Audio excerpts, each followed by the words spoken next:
Hello बच्चों। आज हमारे सामने एक सवाल है कि चित्र में एक ट्यूबलाइट दिखाई गई है। ठीक है, इसमें बिंदु ए बी और सी की दिशाओं में प्रदीप्त तीव्रताओं में संबंध होगा। तो इस ट्यूबलाइट के नीचे तीन बिंदु हैं चित्र अनुसार, बिंदु ए, बिंदु बी, बिंदु सी। अब हमको यह बताना है कि प्रदीप्त तीव्रता बतानी है, प्रदीप्त तीव्रताओं में संबंध बताना है कि ए बिंदु पर प्रदीप्त तीव्रता सर्वाधिक होगी या बी पे होगी या सी पे होगी। ठीक है, चलिए देखते हैं। इस सवाल की मुख्य अवधारणा के बारे में देखते हैं। मुख्य अवधारणा, ठीक है। तो अगर हमारे पास, हमने माना कोई एक सोर्स है, कोई स्रोत है, इससे अगर प्रकाश निकल रहा है, तो इससे निकलने वाले प्रकाश की प्रदीप्त तीव्रता होती है, उसके उसके लिए हमारे पास एक सूत्र होता है, E बराबर I cos theta upon R square. ठीक है, यहाँ आई जो होता है, आई इसका ज्योति फ्लक्स होता है, ज्योति फ्लक्स।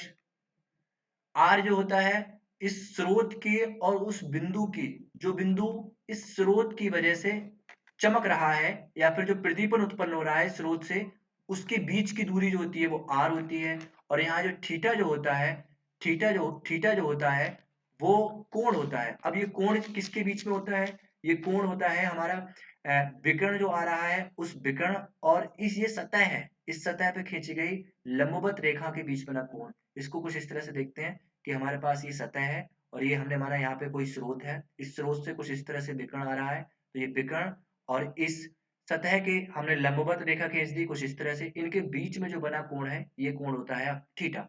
ठीक है, तो अगर हम अपने इस सवाल के अनुसार स्थिति देखें कि हमारे पास ये ट्यूबलाइट है और यहाँ पे हमारे पास बिंदु ए है और यहाँ बिंदु ए है, ये बिंदु हमारा कुछ बी है और ये बिंदु हमारा कुछ सी है। ठीक है, अब अगर हम देखें कि इस बिंदु ए पे जो ई का मान होगा वो सर्वाधिक होगा, क्योंकि बिंदु ए और स्रोत के बीच की दूरी जो स्मॉल आर है उसका मान न्यूनतम होगा। और अगर हम बिंदु बी और ए के बीच में देखें तो यहाँ स्रोत के बीच की जो दूरी है वो दूरी जो है कुछ ज्यादा हो जाएगी। हमने माना यहाँ पे दूरी R2 है और ये दूरी R1 है। और यहाँ अगर दूरी देखें बिंदु सी की, ठीक है, तो वो हम दूरी देखेंगे R3 है। तो अगर हम देखें ई का मान किस पर डिपेंड है, ई का मान डिपेंड है आई पर। अगर हम इस सूत्र के अनुसार देखें ई का मान निर्भर करता है आई पर, ई का मान निर्भर करता है हमारे इस पे cos थीटा पर, और ई का मान निर्भर करता है बीच की दूरी के वर्ग पे, वर्ग के व्युत्क्रमानुपाती होता है।